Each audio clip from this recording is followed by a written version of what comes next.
I leave it up to you to decide how complex it is really right now. Because from what I'm seeing is that it is great. You really got me into this. But how long do we have to wait? Like, I want to step outside, and I want to see it being implemented. I want to see it being used everywhere in finance, in public sector, in transport, in medicine. What are the choices? I mean, how long do we have to wait, or how complex it is to implement it? So if you don't mind, if you have any urgent answer that you need to express and you cannot wait, well, you just raise the hand and we'll pass down the mic to you. But if you don't mind, we can go like this from starting from Alex. How will you prefer? Okay, so I can start. Like, obviously, I cannot tell exactly how long it's gonna take, but my take on it is that the most adoption will come not from cryptocurrencies. It's just like one type of implementations on a blockchain, but from enterprise usage. And once enterprise implementation of a blockchain will give enough value added, it will be much more adopted. And I think it's also important to have some frameworks on how to. It's also what Vigen said in his presentation, that to bring together a network. I think it's the most complex part, because without a network, blockchain application really doesn't make sense. So it means that at least two participants you have to have it in this network, and because blockchain solves a trust issue, so it means that before that. Before it's implemented, there should be a trust issue. And if there is a trust issue and you still need to bring a network together, so it's not an easy task. But anyway, I think it's actually enterprise blockchain which are now getting more adoption, which gonna have the most adoption in the first hand. Well, here the debate part is coming. I feel it already. I feel the debate okay, coming. So Alex is saying that the most of adoption will come from the enterprise sector. And my question is, how we can trust enterprise usage of blockchain if the enterprise blockchain is mostly permissioned ones and that's not transparent? It's very easy. So I call it gradual decentralization. So now we anyway trust one central and some entities, because it's if we will start doubt their honesty, it will be hard to leave. It's always when you have some problems, you try to kind of distance from it. So, and enterprise blockchain, it's even if there are just two entities, they're solving a problem and actually getting solving trust problem between them using common protocol. And it doesn't matter that the public might not trust that much as they will trust a public blockchain completely owned by society. But it's just a gradual decentralization. We should not try to come from expect that all social economic processes will be transferred to public blockchain without some intermediary transition stage. So, and I will call it that permission blockchains for some things, like for healthcare, for example, for clinical trials, you should not expect that they will put everything on a public blockchain. It will not just be a reasonable thing to do. I think when we talk about the adoption, and when it comes to adoption and especially what you say, from permissionless to permitted blockchains, there is a difference in usage. The first usage is for the private person, which need privacy, and even companies need privacy. So building the gap between privacy is an adoption thing. So when I run a company, I do not want to know that everyone knows how my company is working and what's my secrets in there, and I do not want to see on the public blockchain how much money I make. On the other hand, if I'm a customer of your company, I don't want to hand out my data to you in a big data collection where it is turning in a wrong way when it comes to government styles and control of these data. So that's the most problem that people have concerns about: privacy and transparency. So the next thing is, and that's what I really believe from all my studies I have done in the last years of the school and everything, no one is really at the moment eager to adopt blockchain because it kills jobs. So the most important job at the moment is the third party. So and these jobs are killed completely by a totally functionally blockchain. If we want to have transparencies as a P2P, it's a person-to-person business. It's we can do it without knowledge about the persons, even if we have data about the persons, like Microsoft is having the decentralized ID network where we can work with unknown customers and can prove that they are real persons with real value. No one really wants to do that. Because what I said before in my speech, we have to kill SAP, for example, because we do not want to have to trust. We're talking about a trustless society, but everyone is talking about trust, because now everyone is afraid about cryptocurrencies because of money laundering and something like that. But the key and the cornerstone is that when we want to digitalize our world, we have to digitalize our money. We have to digitalize our society at once and not on as a part-time solution for some behaves. And I have a question for you. So when I'm starting to hear you, I see that, like, you see the many value in a blockchain, or you see the most of the value in a cryptocurrency, because your necklace is Bitcoin, and if there are not if there's not Bitcoin, no blockchain. Yeah, we're talking about distributed ledger technology when we're using the word blockchain. So think about a system, and I can give you an example how to combine these both worlds. If I run a company and I, for example, use a blockchain as a digital distributed ledger technology, I can combine it with the blockchain of Bitcoin to make a receipt, for example. So you do not know what I have transacted in minutes. No, but I understand that, but you see the value in cryptocurrency or not? The value I see at the system at all. I do not see the value in cryptocurrencies because I believe cryptocurrencies is an exchange for the money system and not on a comparison how much a cryptocurrency is in value. So the difference in this point is the philosophy. If I have $1 or I have one Bitcoin, I'm from Germany. We had D-Mark and now we have euros. I do not compare to D-Mark my euros. So in the future, I do not compare cryptocurrencies to the value of fiat, because that is senseless in a community which is digitalized. Okay, but you use cryptocurrencies. Yes, because to finance all the projects to come together, I use cryptocurrencies because this is the only liquidation system at the moment which is make liquidation, because you can't raise savings at the moment because there are no interest fees.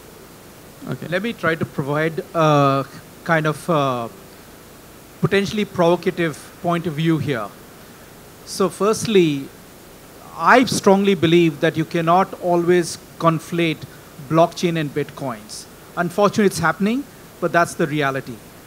I think blockchain as a technology per se has some extremely strong characteristics.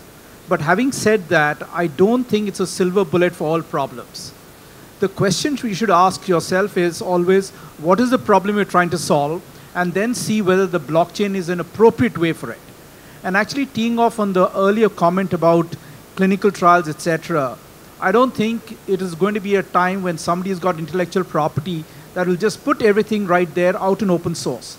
Having said that, there is still a huge area where you can have open source data where other researchers can access it and build systems for common good. And that's where I see a blockchain really coming into play. And finally, what I would also argue that in the absorption of new technology, I think Gartner puts it out very well in a hype cycle report. There are basically phases that go before something gets stabilized. So we just need to give something its natural course of action before getting either hyped up about it or depressed about it, but be more structured about it, seeing where we've got to apply and applying it intelligently and not in a short-sighted way. May I say the provocative point of view too? If the Bitcoin might reach a lot of people, and maybe that's why we're speaking about blockchain here, no? No, I beg to differ. I started actually delving into blockchain not because of Bitcoin, but because of the distributed ledger benefits that a blockchain technology offers far beyond just the crypto money thing. Look, the reality is we're not living in Venezuela or Zimbabwe where we need to have a Bitcoin. We are living in economies which have got a very strong currency. At the same time, I also recall listening to the Federal Reserve Bank of St. Louis director, who talked about how during the Civil War in the US, there were tons of other currencies. So the argument does not stand that the Bitcoin cannot stand in conjunction with, in replacement of a having problem. But it can stand in conjunction with, along with other cryptocurrencies, to be a modicum or a medium of exchange. So to that extent, I definitely believe in the Bitcoin. Okay, thank you.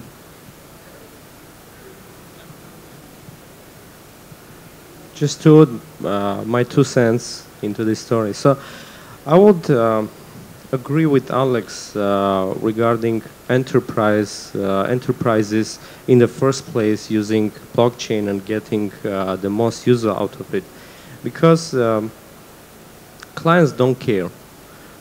We can dream of societies that are very tech savvy, that are going deep into examining the platforms and making sure that they are decentralized and so on. But at the end of the day, they just want the service be convenient, fast, and cheap. So, and there will be always some part of some party involved that the client should trust. I mean, even the block explorer, you should trust that web service if you're going to explore what is going on the blockchain. And on the other hand, enterprises and big corporations have the necessary skills and expertise and teams devoted to this task, to go through deeper into the technology, to explore what are the benefits, how can they cut the costs, how can they make the processes more effective. So I think the first global adoption will be from the side of corporations, enterprises, and then the mass adoption from the client side will just follow. I think in this discussion for the adoption, thank you for this point, the most powerful thing of distributed ledger technology away from cryptocurrencies is that small businesses have the chance to become a mega enterprise through this technology. Because to raise a company and make an enterprise out of that is very expensive, and you can't build binaries in there. So blockchain technology is that distributed ledger technology is only a change of your database in the way how we use databases today. So we can easily implement it. I can make, from my school and from our consulting, we can change your little company into a blockchain system in near a half year. So what we want is we want mass solutions, because people do not understand how distributed ledger technology is working. We want to have a whole enterprise on the distributed ledger technology, and that's what they have headaches about. But the solution is a different way to make it a fast way. The next thing is, how can we fund ourselves? Fundraising ourselves is cryptocurrency.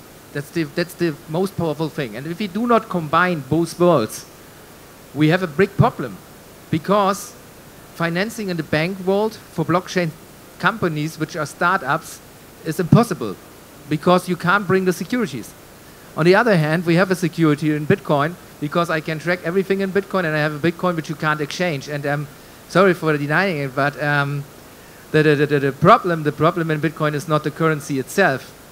It's the acceptance that we build a surrounding about it. Every new technology, think about Tesla, for example, with the Tesla car, was not coming by acceptance from everyone. It was coming because someone was saying you have to accept that. And if we do not change the government rules in blockchain technology and in cryptocurrency usage at all, from top to down, and change the beliefs in that, where we stuck now, we never will see a system coming out in the next 5 years. Because we always discuss about the regulation, we always discuss about the implementation, but we do not talk about the solutions. And there's no showcase. I was at so much conferences, they lose people in there because they haven't got a showcase. We can't go somewhere and say, oh, show me your blockchain. It is impossible. And if you say we have to trust in the block explorer, that's wrong, because I can download a core program from Bitcoin, I enter some comment like I have done with my DOS system forever, and I see the blockchain is working, okay? So, but it's not the trust. It's about us to accept this technology and to say, okay, let's do it. But no one is saying let's do it. Everyone is saying let's discuss this. That's the case. But we're doing it. For example, you see that, I have a question. So Alex, are you doing something on Hyperledger or some stuff like that? So do you have some like working use case in your system? Yeah, so we have our own blockchain. It's hybrid blockchain, which combines both benefits from public and private one. Cool. And can be deployed as permission to permissionless. And yes, we have use cases. Cool. So you're doing something. We're doing something. So, and you do something too. You're doing something? We're working with all of you doing something. Cool. So we're all 5 doing something. That's cool stuff. But I don't think when we're saying adoption, where we're saying blockchain, the people is floating around. When we're saying cryptocurrencies, Everybody's looking cryptocurrencies, yes? Is anybody in cryptocurrencies? Yes. Or say Bitcoin. The magnet is working. Is anybody is earning on a Bitcoin? Everybody is looking at us. So maybe we can change the point of our discussion to the cryptocurrencies and Bitcoins, because if we're speaking about the adoption, they are adopting Bitcoins and cryptocurrencies. To be honest with you, gentlemen, I'm very sorry to interfere in this, but to be honest with you, this is going to be our second panel discussion. That, I mean, you as a spectator can also interfere if you'd like to, but this will be actually regarding the smart payments, and it will be the banking sector as well. So I think this is where you will be able to insert the thing about Bitcoins, tracking people's reactions, and interfere with them as well. Cool. So I have something to say because I work at the trading desk in a bank. Okay. Okay. if you allow just a quick answer, that'll be perfect, as we have to move on as well. So I will be very sorry to interrupt the panel discussion, but then you got the chance to finish it off if you'd like to. Okay. Okay, but you see, no people here because we're not speaking about Bitcoins. Well, I mean, they have to wait for the second for the second panel discussion. They will go to the coffee break. Come on. I mean, the panel discussion, the second one will be about Bitcoin. Or you have some good lunch here? Well, Is speakers provided with Gentlemen, lunch sorry to interrupt you, but Okay. yeah, just a quick remark as we're finishing the panel. Sure.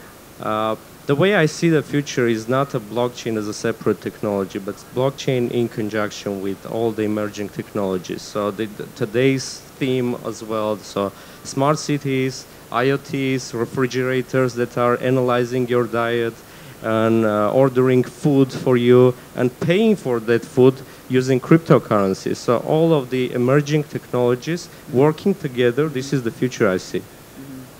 Okay. use case. When I was in Canada last week on a fair in Waterloo, we have a cool after party. So I drink 1 beer to be honest, because I was very tired. But the cool thing is that in the bar, they have like a crypto wallet to pay for beer and for food. And they have like dynamic price change for the beer. If somebody is buying beer, for example, lager beer, too many lager beers is bought in 1 minute, lager beer price goes up. If nobody is buying lager beer price is going down. And you remember that old story with the pizza and Bitcoin in the beginning? Yes. I really feels weird right now because in case the price bumps up or down, like I will feel like I've drank the cheapest or the most expensive beer in the world. Yes, but it was like in testnet, but it was fun because with my friends we tried to pump the price of the beer. So, and we constantly ordering it, and the price gone up. I have video if somebody is interested I can show. I think on the funny side from that point of view, it is up and going down, and that's what an investment is doing, and when the trader coming in, yeah. But for me, why should I go for the peanuts if I can have a 300 trillion investment fund based on the whole economy, which is worldwide, and a global system solution about blockchain and one cryptocurrency coming out and support that thing. Dollar is only a measurement of value of the society itself, what we create, what we do, and what we produce. So Bitcoin is a measurement of what we produce, and Bitcoin is a measurement how well is I would say a country doing at the moment or not. So we can see if the Bitcoin price is high in a country, we see that the economy is aching. So is it in a balance? And that's what it is. It's a balance system. We have to go to keep up the balance again because we messed around with them. If we're talking economy bubbles, blockchain is not a solution for an economy bubble. It's a cryptocurrency. But if we combine both worlds, and we want to have cryptocurrency as a successor for killing the problems of the world, we have to build an infrastructure and blockchain technology behind, because you never will have this level of transactions, even if you can make 10 million a second, to provide the problems in the different fields. But you can combine these different technologies to come together to a conclusion to create a system of trust and trustless chain supply. But the chain supply chain, it's all of you. That's we are in person. It's not the items we product. It's your individuality bringing support and value to a functionality of a society. If you do not produce your own createment and can give it a value in digital output, you are lost in the system. So, like Robbie say, we need traders. Like he is saying, we need a supply chain and blockchain technology. But we are far away to combine the systems. And if we do not combine the systems, if we fight each other, which is the best system to make it, and that's the moment. So no one will adopt it, because if I go to a company and say, okay, I give you some blockchain technology, 500 companies running out of me because they know they want to adopt and want to run for my contract, because they say we have the better solution. Okay, okay. Gentlemen, I assume that we shall finish at this moment a panel discussion, as we have to move on to the second track.